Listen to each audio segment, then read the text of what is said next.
Good morning. We are extremely pleased that you are here. It is good to come together for the purpose of co-creating. Do you agree?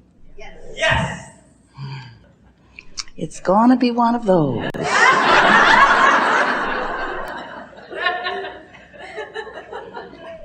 Well, there is nothing that we would rather than that you are full of yourself. It's true. Tuned in, tapped in, turned on to the fullness of who you are. You are knowing what you are wanting. You are appreciating knowing what you are wanting. You like to know it even before it gets here. Do you enjoy? Now, this is an important question, and your answer matters a great deal. So don't just blurt it out. Think about it.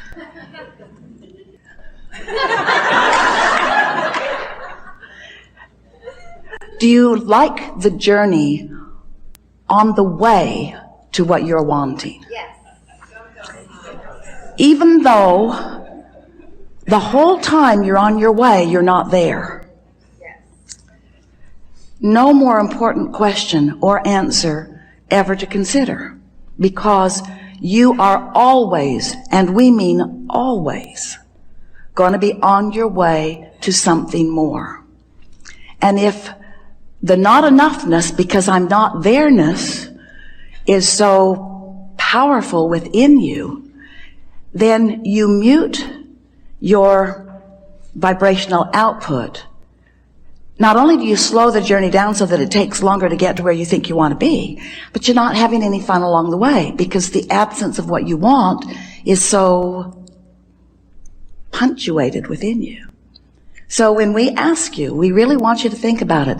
Are you enjoying the journey from where you are to where you to where you want to be as you move through that it isn't here yetness? Because that really is what the art of allowing is about.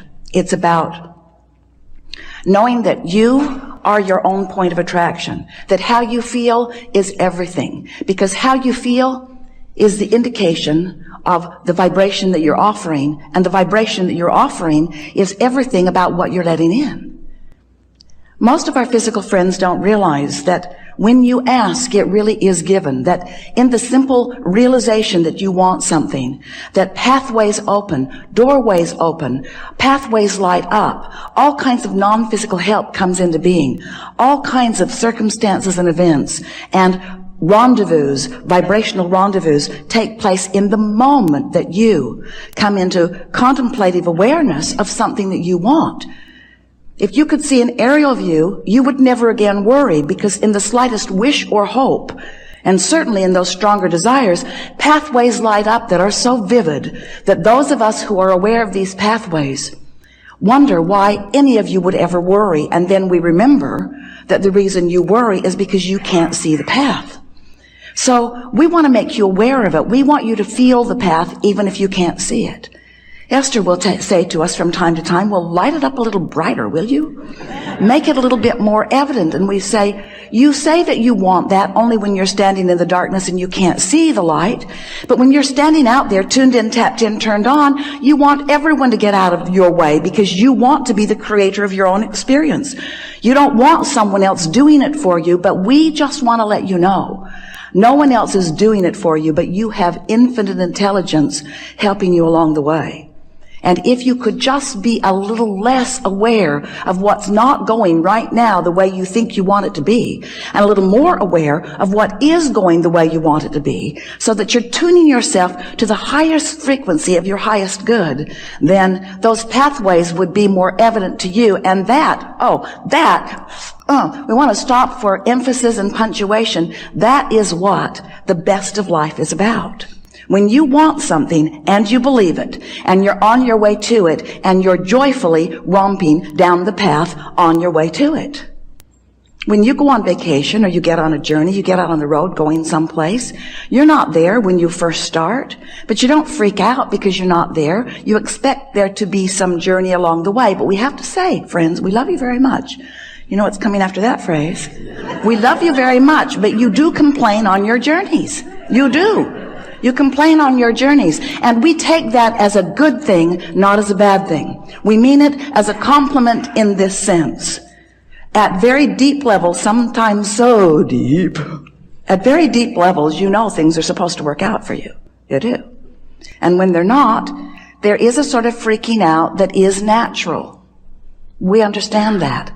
But we want you to know a whole lot is working out before there is a manifestation that you can show to others.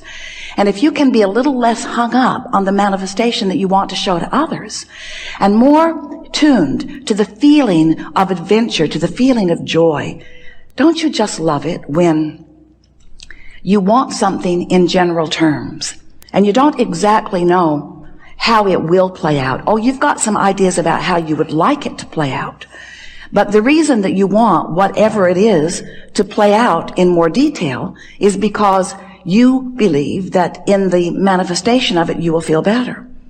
So when you are moving toward it, and you know how when you want something and it hasn't yet manifested, but you have this general sense of it, and then ideas start to come to you? Don't you like that feeling of idea? Don't you like that feeling of inspiration? You do when that feeling of inspiration is accompanied or allowed on this basic platform within you of expecting good things to come.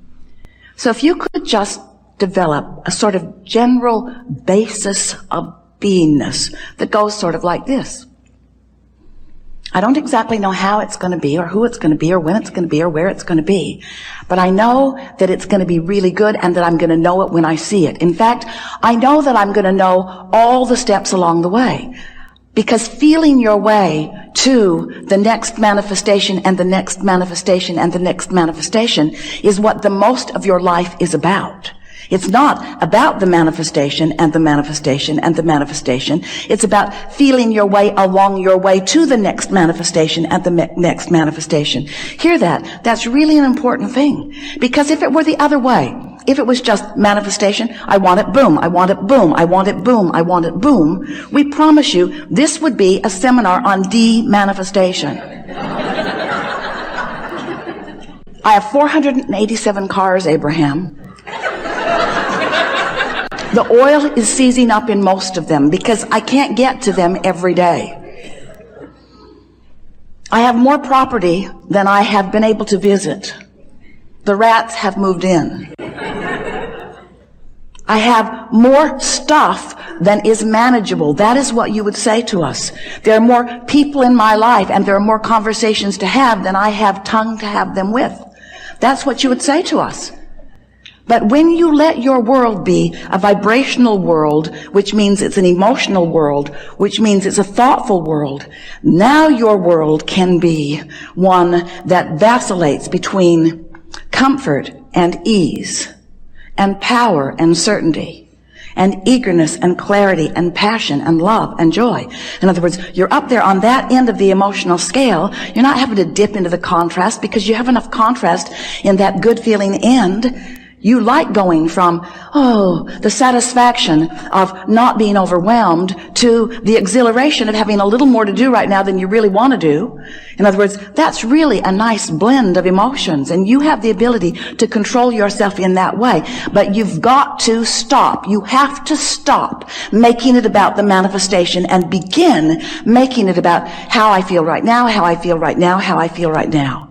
Because you don't have control over the manifestation because you haven't exercised control over your vibration. But if you start making it about exercising control over your vibration, control over your emotion, control over your thoughts, control over your words, control over your general approach to physical life experience, what you're going to begin to notice is that you have control over all of the specifics of your life. Not just what, but where. And not just where, but who. And not just who, but when. You get to dictate every single part of your experience. You get to call the shots. You are the only one that ever calls it in, and you're the only one who ever holds it out and keeps it from coming. So do you have any idea? We do. And we're not mocking you. Well, a little. Do you have any idea how many experiences you have called to you that you're not allowing to flow with the ease that is possible? And do you know the one reason why you are not allowing these things, experiences, people, places, events, circumstances, dollars to flow to you in the way that you want? It's because you are fixated on the observation of what is, and you are letting the absence of what you want in your what isness dominate your vibration, set up a vibrational field that holds it apart. So you've got this pull, push, pull, push, pull, push thing going on. I want it, but I want it now, and I want it yesterday, and I want it so much, and the not having of it has me upset. That's basically what your vibration, most of you, we love you so much. But we thought you might like to start this new year off knowing how to create your own reality. Because nobody else is creating your own reality, you see. That's why it's called your own reality. Your own reality. You are the creator of your own reality, which means you are the vibrator of your own beingness, which means you are the thinker of your own thoughts. You are the perceiver of your own world. You are the attractor of your own experience. You are the maker of your own life. You are the uplifter of your own being. You are the magnificent genius creator who came into this physical body with the express intent of mixing it up, of looking around, of identifying what you want, of achieving vibrational harmony with it, and then taking glory, watching with reverence and appreciation and rambunctious zest for life, watching the components of your creation come into place one by one to, in some cases, surprise you, and in every case, delight you to the power and the clarity and the worthiness and the goodness and the readiness and the bigness of that which is you. We love visiting with you. We like so much a group like you gathering together, people all around the world. We're pleased that you're there too.